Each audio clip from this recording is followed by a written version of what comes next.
J'ai l'impression qu'on ne se comprend pas. Imaginez, vous avez un chien et ce chien a une particularité. La particularité de votre chien est qu'il n'aboie pas, il miaule.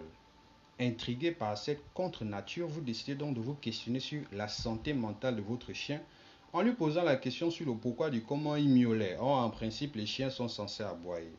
Et là, votre chien vous fait comprendre qu'il y a quelque temps, il avait été approché par un chat qui avait soi-disant eu une révélation. Et dans cette révélation, tous les chiens devaient miauler pour se rapprocher de leur créateur.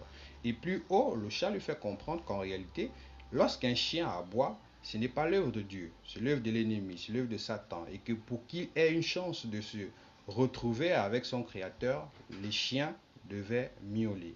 Bien sûr, le chien lui fait d'abord comprendre que son histoire n'a pas de sens et que si Dieu lui a envoyé chien, c'est parce que Dieu voulait que c'était un chien. Et là, le chat décide d'abord de brutaliser le chien d'une façon violente et d'une façon ou d'une autre, il a réussi à convaincre le chien de miauler.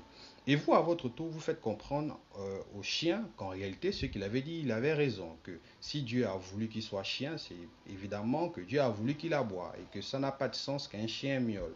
Et là, vous essayez quand bien mal même à convaincre votre chien qui devait recommencer à miauler. Et votre chien coupe court en disant c'est son choix désormais.